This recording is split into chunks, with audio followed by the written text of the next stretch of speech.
ये लिए अपन डिवोर्स के पेपर्स, इसे प्रॉपरली पढ़ लीजिए, उसके बाद में साइन कीजिए। इसके बाद में आगे की कार्यवाही करता हूँ।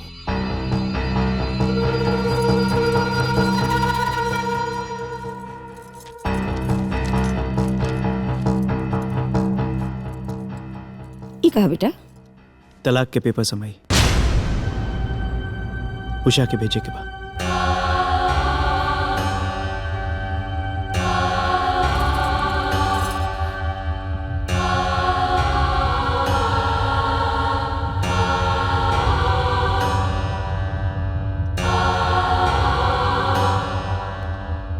पेन।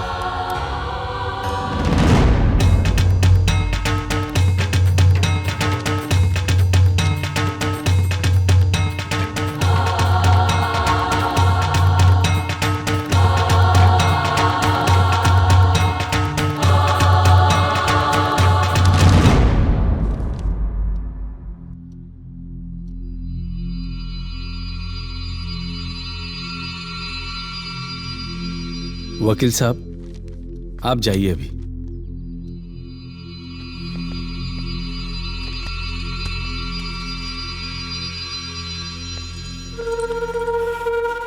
माई के पागलपन में तय अपन जिंदगी बर्बाद करता रे, तो क्या समझ में नहीं खे आवत? तो दिमाग खराब हो गया बका? भैया,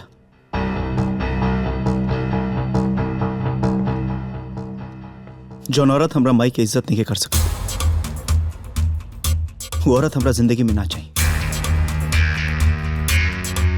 अरे ई हमनी के माई बाड़ी और हमनी इनकर सगा बेटा बानी जा, लेकिन इनकर नजर में हमनी के वैल्यू एगो कुकुर लेखा बा, कुकुर लेखा। भैया से पूछ भैया से। का बताइए, का बताइए? कवन माई अपने लड़किया के कुकुर समझेला?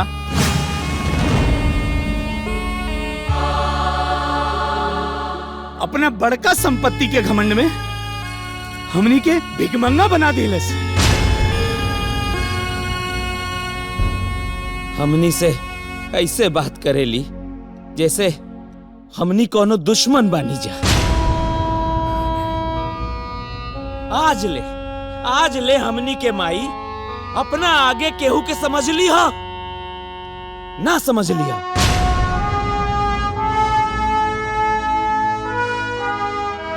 ए बाबू, हमार माई नहीं खे। हम सोचनी सास के रूप में हमरा के माई मिल जाई।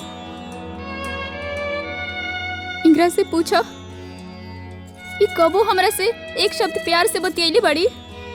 अगर इनकर बेटी रही तो काई ऐसे बतियाई थी।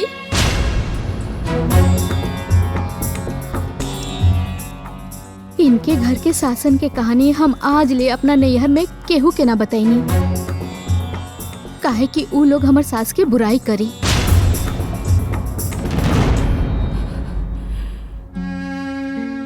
बाकी यहाँ के एको बार एहसास ना भइल कि हमनियों के कोनो अरमान होला।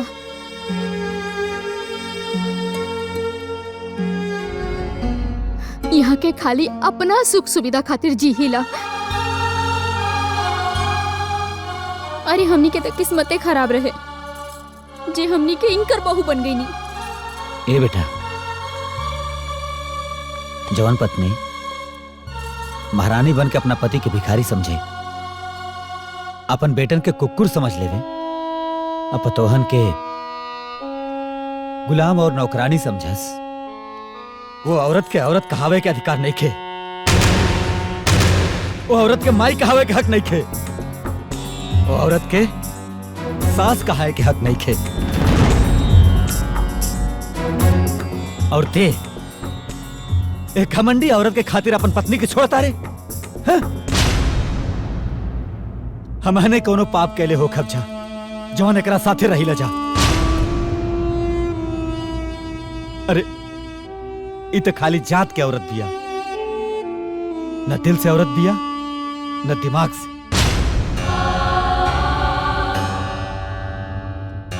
ऐसा औरत के तब धरती पे न रहे के चाहिए। जवान औरत अपने सास के शासन में ना रहे, वो औरत अपने बहू के मरम कहाँ जाने।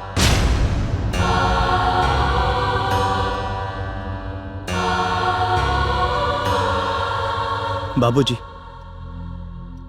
उनकरा में लाख बुराई सही, बाकी वो हमार माई है। हाय, परिवार में सब केहू के रहल जरूरी बा, पर सबसे ज्यादा जरूरी हमरा माई के रहल बाटे। जे मौत से लड़के हमरा के जिंदगी दिले बाड़ी, उनकरा के कैसे छोड़ दी?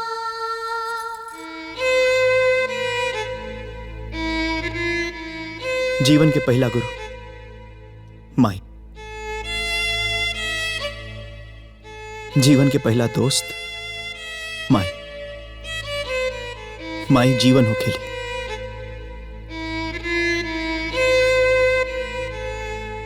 ही जीवन उनकरे दिखला, हाई जीवन भी उनकरे हा।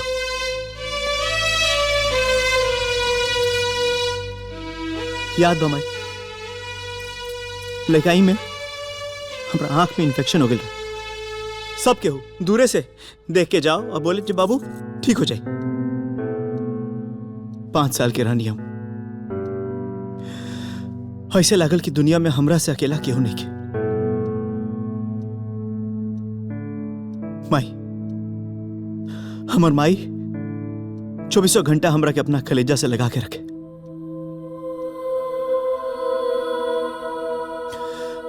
हुआ के इन्फेक्शन इंकरो हो गल रहे, बाकिर ही हमरा के दूर ना कैली, ही तो हमरा के ना छोड़ ली।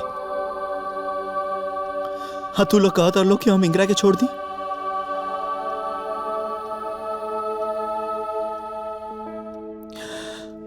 दुनिया में अगर कोनो रिश्ता सबसे बड़ा बा तो माई के बाटे। हम दुनिया के छोड़ सकता नहीं, बाकी अपना माई के नहीं छोड़ सकता।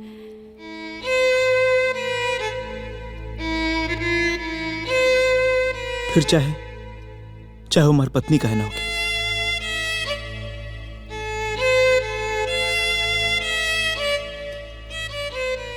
हम अपना माई के नहीं छोड़ सकते, नहीं छोड़ सकते, नहीं छोड़ सकते।